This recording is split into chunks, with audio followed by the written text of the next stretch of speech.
ఏయ్ నర్రా జాతిరి ఒక్క జాతిరి ఉంటాం ఆల్తే నీకు సూలంకి ఇచ్చేస్తాం రేపు అన్నలారా తమ్ముళ్ళారా ఒక్కసారి నా ఆట చూడని జంతర్ మంతర్ ఆట. ఈ జాగా 12 ఆటలు చూసాం కానీ ఈ ఆటలు మస్తు చూస్తున్నానండి. ఆగు తమ్ముడు, నా ఆట ఏడ చూసుండొచ్చు. నా జంతర్ మంతర్ ఆట ఇప్పుడు చూపిస్తా చూడండి. ఇప్పుడు ఏం చూపిస్తావు? చూపిస్తా చూడ. ఏం చేస్తావు? చూద్దాం. మీ బంగారు సైడ్ ఇవ్వండి చూపిస్తా. ఇది అలా మరి పొడగొడితే అంటే పోతుంది. అవును మాది మాకు ఇవ్వబడుతుంది మళ్ళా తర్వాత సరే చూడు చూడు చూసిర్రా టవల్ కప్పండి. ఇది కప్పాలా అన్న చూడు ఒకసారి. ఉన్నది అన్న నువ్వు ఉన్నది అన్న నువ్వు ఉన్నా బంగారు తోట ఉన్నది. అన్న చూడు ఉన్నది. అన్న నువ్వు చూడు ఉన్నది. అందరు చూసిరు కదా ఉన్నాయి కదా. ఇప్పుడు చూడు తమ్ముడు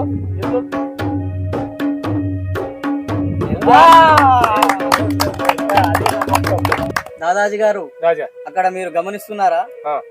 అక్కడ ఆ ఇంద్రజాలికుడు ఎంత తెలివిగా అతన్ని ప్రదర్శన ఇస్తున్నాడో. ఆయన్ని తీసుకొని మన కోటలోకి తీసుకురండి. అతనితో మనకు చాలా పని ఉంది, మనకు ఉపయోగపడతాడు ఆయన. అలాగే రాజా. ఒరి ఇంద్రజాల కూడా నీ పేరేంటి? భైర్జీ నాయక్ నా పేరు. మా అక్కడ మా రాజు రమ్మన్నాడు శివాజీ, మా కోటకి వెళ్దాం పద. చలో ఏం చేస్తున్నావు?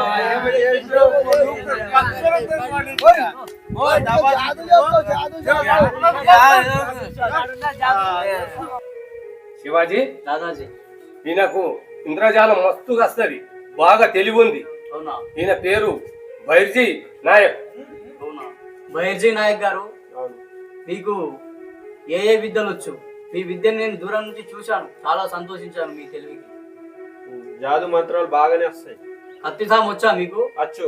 వ్యవసాయం చేయడం వచ్చా? వచ్చు. కుస్తీ పోటీలు వచ్చా? అన్ని వచ్చు. రాజుగారు, నాకు రానంటి విద్య లేదు. కోట కోసము బజార్లో జాదు మంత్రాలు చేస్తూ జీవిస్తున్నాను. అవును, నేను కూడా చూశాను మీ విద్యను. బహిర్జీ నాయక్, నీ తెలివేంటో నేను అక్కడ చూశాను. చెప్పండి. మీరు నా మాట వింటే ఇలా రోడ్ల మీద చేయాల్సిన అవసరం లేదు. నిన్ను, నీ కుటుంబ బాధ్యత నాది. నువ్వు నా దర్బార్లో ఉంటూ నేను చెప్పినప్పుడు నీ కళల్ని ప్రదర్శించాలి. చేయగలుగుతావా? చేయగలుగుతా రాజుగారు. అందుకు ఉద్యోగం కూడా నీకు ఇళ్ళనే ఇస్తున్నాడు రాజు.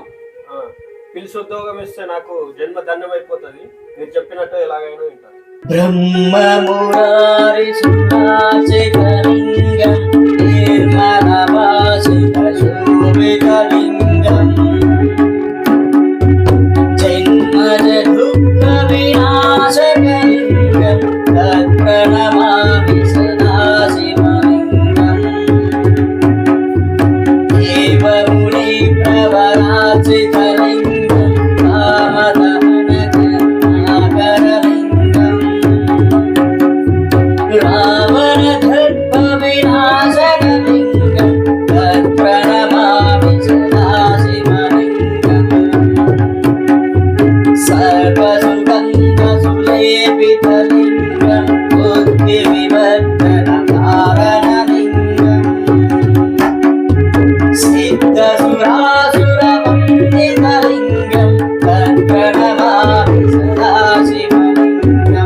దాదాజీ గారు, రాజా మనకు ఇప్పుడు ఈ అవతారంలో భోంస్లే వంశంలో పుట్టిన మహారాజు అని ఎవరన్నా గుర్తిస్తారా? ఇక్కడ మన చుట్టుపక్కల కూడా రాజా ఎవ్వరు గుర్తుపట్టరు.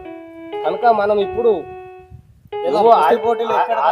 ఆదివాసులు ఎవరైతే ఉంటారో ఆదివాసుల లెక్కనే కొడుతున్నావు. నువ్వు రాజు లెక్క కొట్టకొచ్చినావు. మనం మారువేషంలో ఉన్నాం కదా, తప్పకుండా ఎక్కడ కుస్తీ పోటీలు నాడాకినేమో అక్కడ పోదాంపా.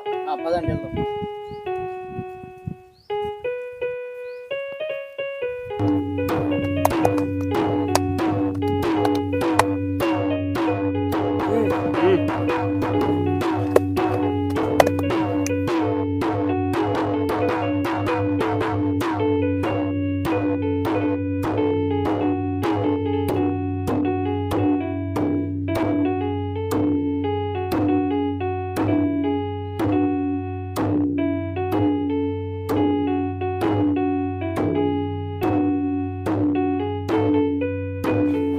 ఉన్నా కుస్తీ పట్టడం పైల్వాన్ రండి ఉంటే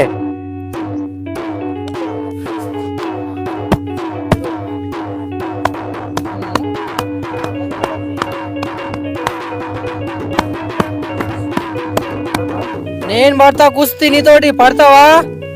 నువ్వు ఏడబెట్టా నా ముంగడ నాకు ఎంతో మందికి ఎత్తేసిన నేను ఎంతో మందికి ఇది చేసిన నువ్వు పడతావు నా ముంగడ కుస్తీ పడతావా? నన్ను ఓడించరా. నీకెత్తేస్తా నీ అయ్యకెత్తేస్తా రమ్మన్ ఎంతమందినో తీసుకురా.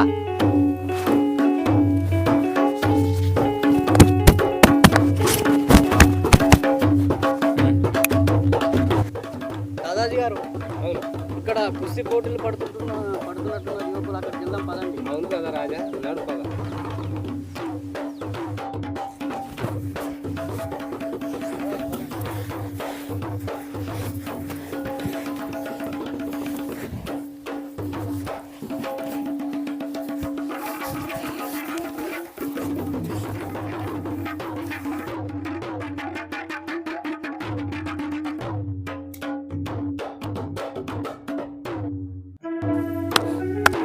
ఇంకెవడైనా ఉన్నాడా ఈ సహ్యాద్రి ప్రాంతంలో నన్ను ఓడించే మొగాడు ఉన్నాడా?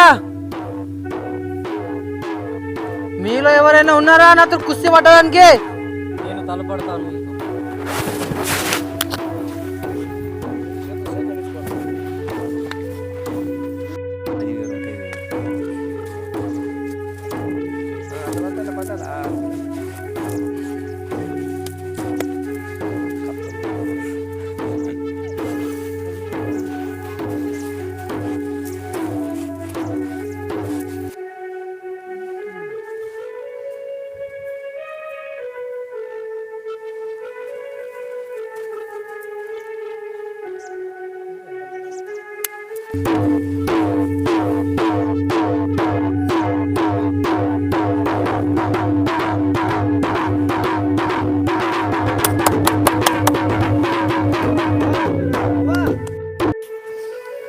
ఓ వీరుడా, నువ్వు ఎందుకు అంత తేలికగా పడిపోయావు? నీలో నన్ను ఓడించే శక్తి ఉండి కూడా ఎందుకు పడిపోయావు నువ్వు? రాజా, నన్ను క్షమించండి. నేను అందరి వల్లే మా అడవి జాతి మనిషి అనుకున్నా, కానీ మీరెవరో నాకు తెలిసింది. మీరు శివాజీ వారు. నీకెలా తెలిసింది నేను శివాజీ మహారాజునని? ఎలా గుర్తించావు? రాజా, ఏ మానవుడి మెడలో కూడా ఈ గవ్వల పేరు ఉండదు. ఇది ఉన్నదంటే మీరు శివాజీ అని నన్ను గుర్తుపట్టా నేను. శభాష్ తానాజీ, నీ బుద్ధి బలానికి, నీ భుజ బలానికి, నీ సమయస్ఫూర్తికి మెచ్చాను. ఈ రోజు నుంచి నువ్వు నాతో పాటే నా సోదరునిగా నాతో పాటు ఉండాలి. రాజా, మీతోటి నాకు కూడా రావాలని మస్తు కోరిక ఉంది, కానీ మా ఇంట్లో మా అమ్మ ఒక్కతే ఉంటుంది. నేను లేకపోతే అన్నం కూడా తినదు. దానికేముంది, నీతో పాటు మీ తల్లిగారిని కూడా తీసుకునిరా. తానాజీ, ఇంకెందుకు ఆలస్యం? తొందరగా వెళ్ళి మీ తల్లిగారిని తీసుకొని మా కోటలోకి రండి. మీలాంటి ఆప్తుడు దొరకడం మాకు చాలా ఆనందంగా ఉంది. మహాదేవ్, మహాదేవ్.